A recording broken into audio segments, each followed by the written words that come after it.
At the checkout counter, I helped an elderly woman pay for her groceries. She pulled me close and whispered urgently, "After your son leaves, don't touch the snow outside your home. Your life depends on it." I thought it was just the confused rambling of a senile old woman. The next morning, when I stepped outside, what I saw nearly stopped my heart. What was waiting in my yard that morning, I'll tell you in just a moment. But first, drop a comment below. What city are you in right now? I want to see how far this warning travels. Now let's dive into the warning from that day. It started 3 days earlier on a December afternoon when the first real blizzard of the season hit Burlington. I was standing in line at Morrison's Grocery, the little mom and pop place, 2 blocks from my house on Birch Street, watching fat snowflakes paste themselves against the windows. At 70 years old, you stop chasing sales across town. You go to the place where they know your name, where the aisles are familiar. The elderly woman ahead of me was counting coins onto the counter with trembling fingers. She wore a threadbare coat and faded scarf. On the belt sat the saddest grocery order I'd seen: a small loaf of bread milk, 3 potatoes, and a single onion. "Ma'am, you're short about $1.50, Ashley, the young cashier, said gently. "How can that be?" The old woman's hands shook. "I counted at home twice." Behind me, someone sighed with impatience. The line was growing. I looked at that hunched figure, at her red hands, at those meager groceries. 5 years since Judith passed, and I still heard her voice. "Frederick, we have more than enough. Always help when you can." "Ashley, ring it up with mine," I said, placing a 20 on the counter. "Oh, sweetheart, you really don't have to." The old woman turned, and her eyes met mine. Those eyes, not cloudy or distant, but clear as winter sky, sharp as broken glass. They looked straight through me in a way that made my breath catch. There was something ancient in that stare, something that knew things. "Thank you, dear," she said quietly. Her grip on my sleeve was surprisingly strong. "Your kindness won't be forgotten." She gathered her groceries, then turned back. The store seemed to go quiet. She leaned in close, and I smelled mothballs and dried lavender. "Listen carefully," she whispered. "When your son leaves tonight, do not touch the snow in your yard. No matter what he tells you, don't shovel until morning." "I'm sorry, what—" Her fingers dug into my sleeve. "Your life depends on it. Promise me." The intensity in her voice rattled me. Okay, I promise." She released me, nodding, and moved toward the exit with surprising speed. The doors whooshed open, and she disappeared into the swirling white like she'd never been there at all. My heart hammered. "Mr. Lawson." "You all right?" Ashley asked. "Fine." I shook my head and paid for my groceries, chicken, vegetables, bread, then headed into the storm. The wind slapped my face. I trudged home, boots crunching through powder. The old woman's words echoed. "When your son leaves tonight," how did she know Connor was coming? I hadn't told anyone. He'd called that morning, said he needed to stop by after work. First time in 3 months without me asking. I laughed it off as I unlocked my door and stomped snow from my boots. Just an old woman's rambling. Dementia, probably. They get fixated on strange things, see patterns that aren't there. But something in her eyes stayed with me as I watched the storm through my kitchen window. Something that suggested she'd seen things I couldn't imagine, knew things I didn't want to know. She'd looked right into my future and seen something that terrified her. Something involving my son and the snow, now covering my yard in a pristine, unmarked blanket of white. That evening, headlights swept across my living room wall around 6:30.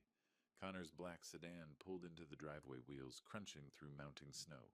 I opened the door before he could knock. "Connor, come in, you'll freeze." "Can't stay long, Dad." He stepped inside, shaking snow from his jacket but not taking it off. At 38, my son had grown into a stranger, sharp-featured, always checking his phone, always in a hurry to be somewhere else. "I've got a work trip," he said, not meeting my eyes. "Leaving in an hour. Just wanted to check on you." "That's thoughtful." I tried to keep the surprise out of my voice. "How long?" "Week, maybe 10 days. He glanced around the house, his gaze lingering on photos of Judith, then moving to the window overlooking the backyard. "Roads are getting bad. They'll plow by morning. Dad, you need to shovel the driveway tonight, before it gets worse." "Tonight, Connor, it's still coming down. Do it tonight." His voice had an edge I didn't like. "You're not getting any younger. If something happens, emergency services need to get in." The concern seemed off. Too rehearsed. Too insistent. "I'll be fine," I said. "Will you—" He stepped closer. "You'll be here alone, right? No one checking on you." The Andersons are in Florida, aren't they? How did you know that? I called them last week, making sure someone was looking out for you. A cold finger traced down my spine. When your son leaves tonight, do not touch the snow in your yard. I can take care of myself, I said slowly. Just shovel the driveway, Dad. Please, before bed. He checked his phone, frowned. I have to go. Flight's early tomorrow. Flight? I thought it was a work trip by car. A beat of hesitation. Driving to Boston tonight, flying out from there. He headed for the door, and I followed. Connor, is everything all right? Fine. Just stressed with work. He paused at the threshold. For a moment, I saw something in his eyes. Desperation. Fear. Promise me you'll shovel tonight. The old woman's words rang like a warning bell. I'll think about it. Dad. Drive safe, son. He stared at me jaw tight, then turned and walked to his car. I watched his taillights disappear into the white curtain of falling snow. I locked the door, double-checked the bolt, stood in the dim hallway listening to the house creak around me. Connor's visit felt wrong. The insistence about the driveway felt wrong. The questions about who'd be checking on me felt very wrong. I walked to the back window and looked at my yard. The snow was pristine, unmarked, beautiful. My shovel leaned against the garage wall, easily accessible. The old woman's warning echoed through my mind, mixing with Connor's strange behavior, his odd questions, that desperate edge in his voice. I left the shovel where it was. That night I locked the doors and went to bed, but sleep wouldn't come. I lay in the dark, listening to wind howl and snow pelt the windows, wondering what the hell was going on. The old woman's words kept circling back relentless as the storm, your life depends on it. I woke at dawn to silence, the kind of silence that follows a blizzard when the world holds its breath beneath a blanket of white. The storm had passed sometime in the night, leaving everything still and muffled. My back ached as I shuffled downstairs to the kitchen. I filled the kettle and set it on the stove, then walked to the window while waiting for it to boil. That's when I saw them. Footprints. Deep, clear prints cutting through the pristine snow in my backyard. Not mine, I hadn't been outside since yesterday afternoon. Not the mailman's, these came from the side gate, not the front walkway. My hand froze on the curtain. The tracks led from the gate straight toward the house, methodically circling the perimeter. They stopped at every ground floor window. The living room, the kitchen where I now stood, around to the back where my bedroom window faced the yard. I moved to the back window, my heart starting to hammer. The footprints came right up to the glass, close enough that whoever made them could have looked inside, could have seen me sleeping, and there my breath caught marks in the snow beneath the window frame. Scuff marks. Like someone had tested the window, tried it, checked if it was locked. The prints were huge, size 13, maybe larger. Deep impressions that spoke of a heavy man, someone substantial. The stride was wide, confident, deliberate. Someone had walked around my house last night while I slept, checking windows, testing locks, looking for a way in. My legs went weak. I grabbed the counter to steady myself. If I'd shoveled the driveway like Connor insisted, like he'd practically begged me to do, these tracks would be gone, covered by my own footprints, destroyed by the scrape of the shovel. I'd never have known someone had been here. The kettle started to shriek, and I jumped like I'd been shot. I turned it off with shaking hands. Who, why, what did they want, and how, in God's name, had that old woman known this would happen? I thought about Connor's visit, his insistence about the driveway, the way he'd asked if I'd be alone, if anyone would check on me, the desperate edge in his voice when he said, "Promise me." The tracks didn't lie. Someone had been here. Someone had circled my house like a predator sizing up prey, and Connor had wanted me to erase the evidence before I ever saw it. I forced myself to breathe. The tracks were fresh. No new snow had fallen since the storm ended around midnight. Whoever made them had come after that, in the dead of night, in the dark. While I lay sleeping completely unaware, someone had been outside my window. I looked at the marks beneath the bedroom window again. They'd tried to get in. If that window had been unlocked, my hand found my phone in my bathrobe pocket. Lieutenant Samuel Crawford had been the officer in this neighborhood for 20 years. He'd helped me after Judith passed, checking in on me those first few months. Good man. Solid. Someone you could trust. I pulled up his number. My thumb hovered over the call button. This wasn't some teenage prank. Those weren't kids' footprints. This was something else. Something that made my gut twist with a fear I hadn't felt in decades. The old woman's face flashed in my memory, those clear, knowing eyes. She'd seen this. Somehow impossibly she'd known, and she'd saved me. I pressed dial. The phone rang once, twice. Crawford, his familiar voice answered. Samuel, it's Frederick Lawson. I need you to come over. My voice was steadier than I felt. Someone was in my yard last night, and I think they were trying to get inside. Lieutenant Crawford arrived within 20 minutes, his cruiser pulling up with lights off but engine running. He stepped out a tall black man in his early 50s with the kind of presence that made you feel safer, just having them around. Mr. Lawson, he shook my hand firmly. Show me. I led him to the back window. He studied the yard, then went outside. I watched as he crouched by the tracks, taking photos. He moved methodically, following the path the intruder had taken, from the gate to the house, around the perimeter, pausing at each window. When he came back inside, his expression was grim. Size 13 boots, heavy tread. This man weighs at least 200 pounds. He looked at me seriously. Mr. Lawson, this wasn't random. He was checking every entry point. Checking for what? To see which ones were vulnerable. Crawford pulled out a notepad. You lock your windows at night. Always. Ever since my wife passed. Good, that probably saved you. He wrote something down. Your neighbor across the street. Mrs. Fletcher, she's got a security camera, doesn't she?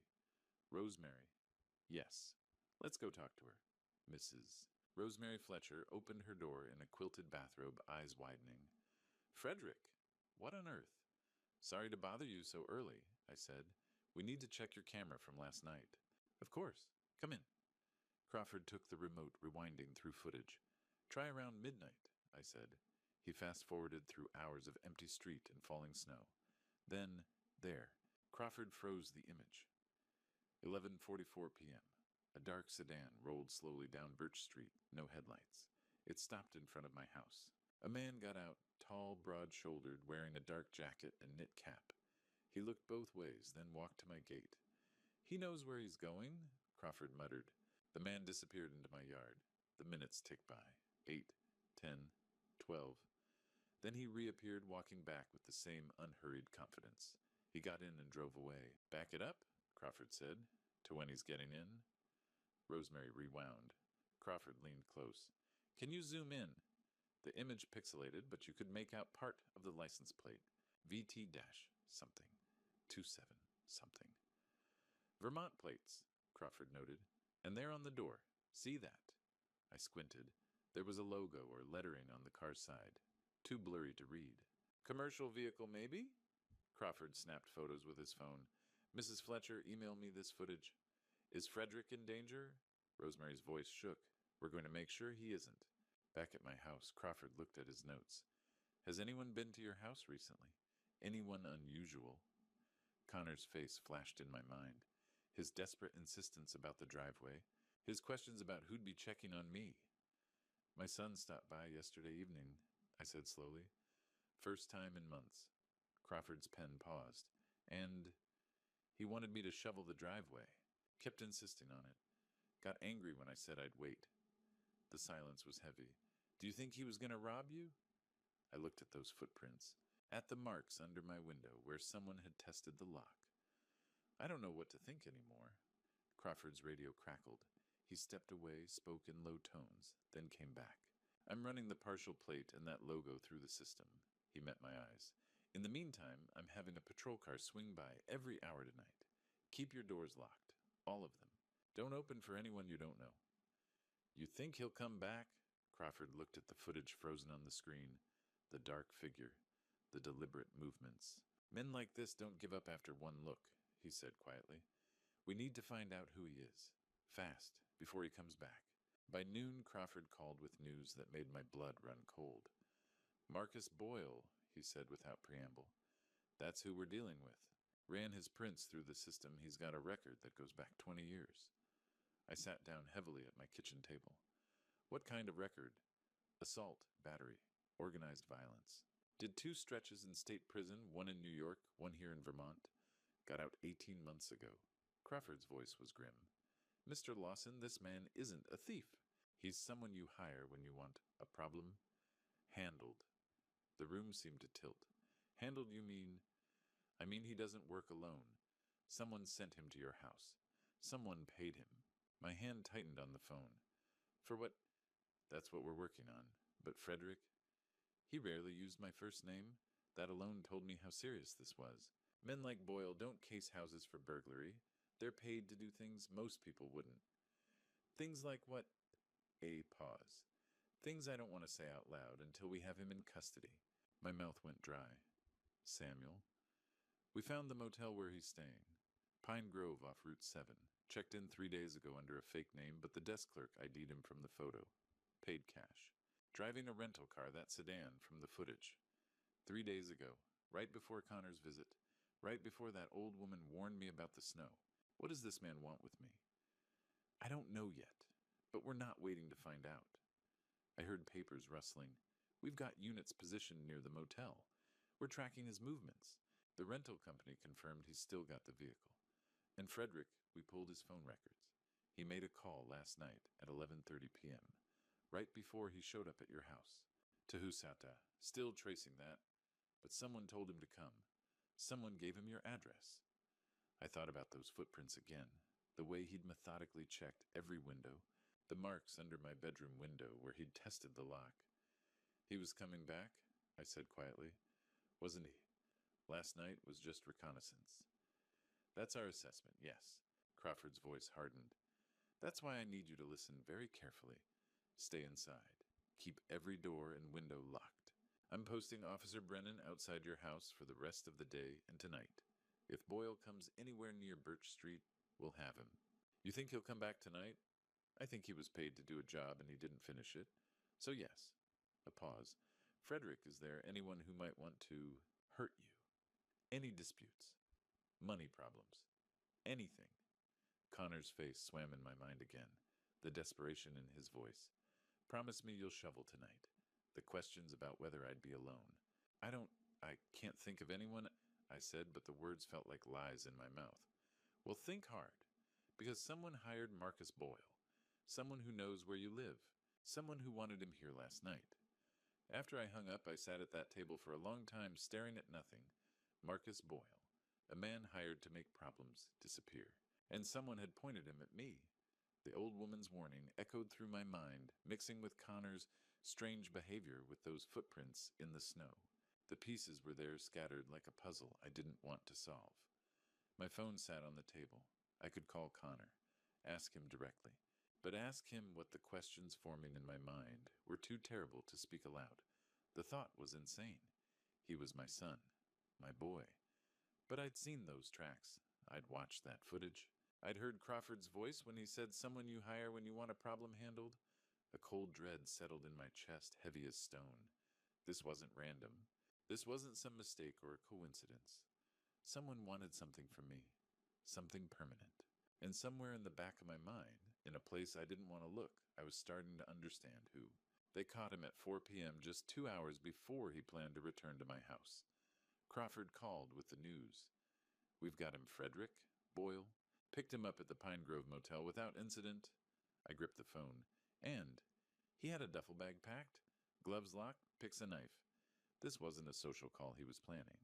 My legs went weak. Did he say anything? He's talking now. Detective Clark is with him. I'll call you back.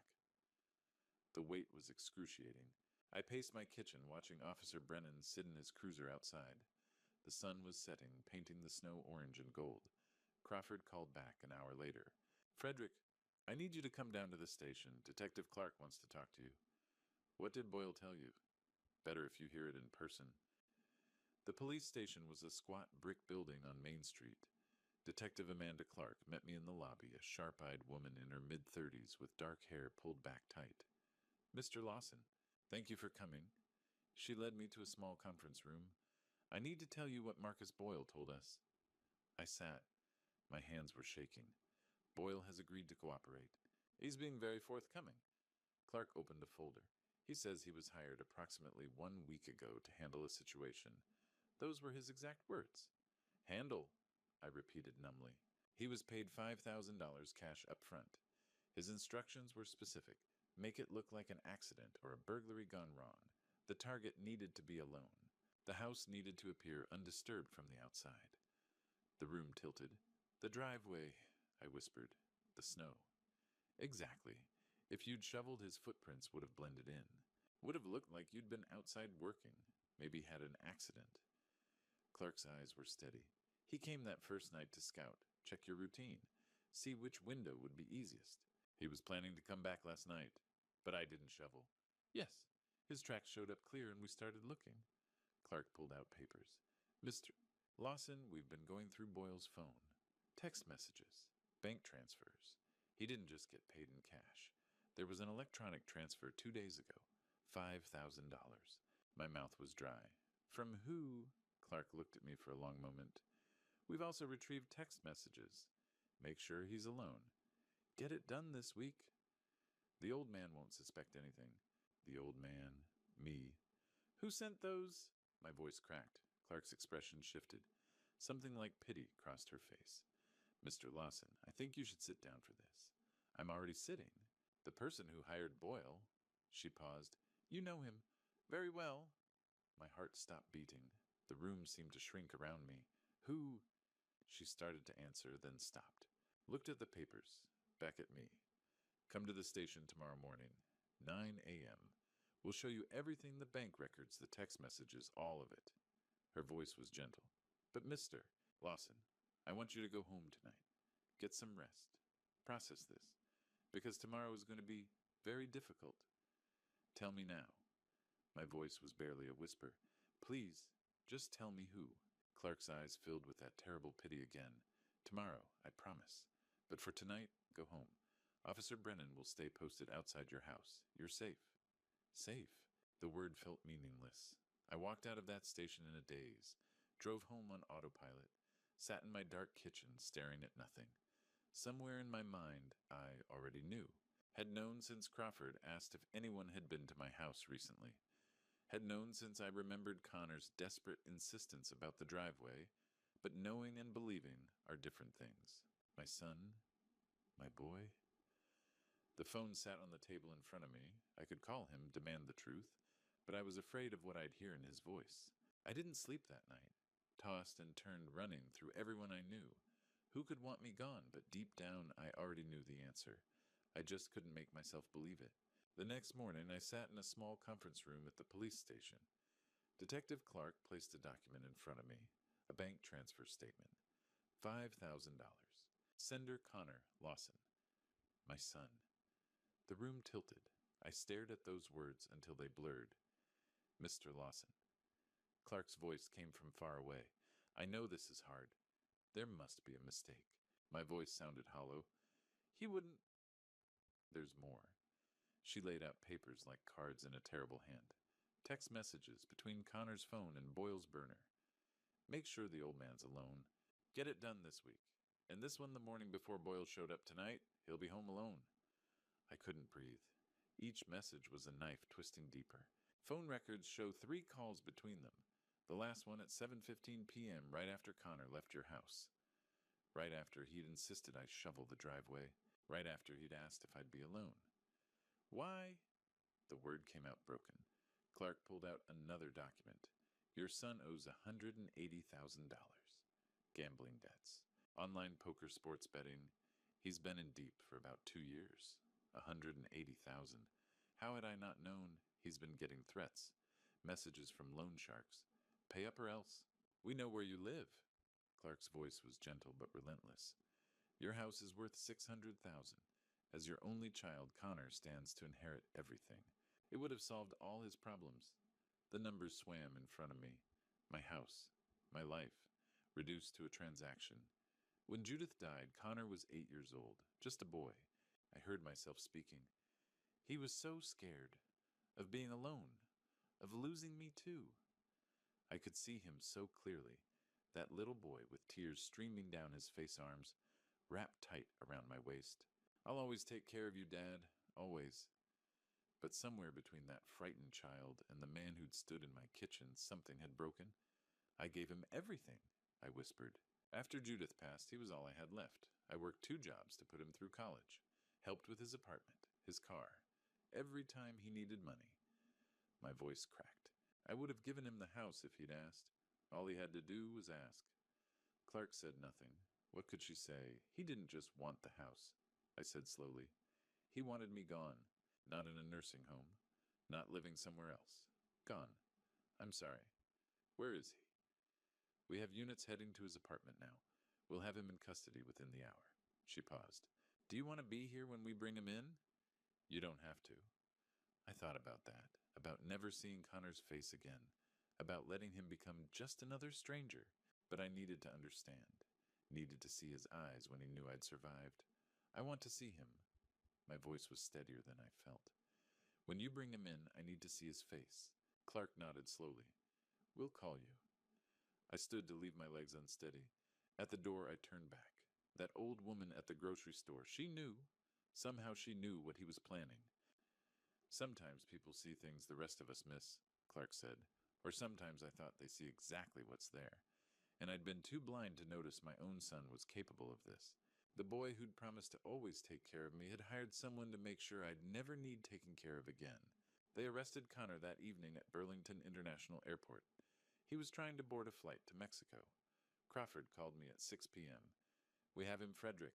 He's being brought in now. If you want to be here, I'm on my way. I arrived at the station 20 minutes later. Clark met me in the hallway, her expression carefully neutral. He's in interrogation room, too. There's an observation room next door. One-way glass. He won't know you're there unless you want him to. I nodded, not trusting my voice. She led me to a small, dark room. Through the glass, I could see Connor sitting at a metal table, hands cuffed in front of him. He looked smaller somehow, younger. His hair was messy, his eyes red. He looked like my son. Clark entered the interrogation room with another officer. Connor's head snapped up. This is insane, he said immediately. I don't know what you think I did, but Connor Lawson, you're being charged with conspiracy to commit murder and solicitation of murder. Clark's voice was flat professional. We have bank records showing a transfer of $5,000 from your account to Marcus Boyle. We have text messages between your phone and his. We have phone records. I didn't. Connor's face went pale. This is crazy. I would never. Clark laid out the evidence. The transfer, the messages, the calls. I watched my son's face crumble. Watched him realize there was no way out. I didn't have a choice. The words burst out of him. They were going to hurt me. These people, you don't understand what they're capable of. So you hired someone to hurt your father instead. The house is just sitting there. Connor's voice rose desperate. He's old. He doesn't need all that money. I'm his son. I'm supposed to inherit it anyway. I just needed it now, and he wouldn't have understood. My hands clenched into fists. Wouldn't have understood. Like I was the problem. Like I was the unreasonable one.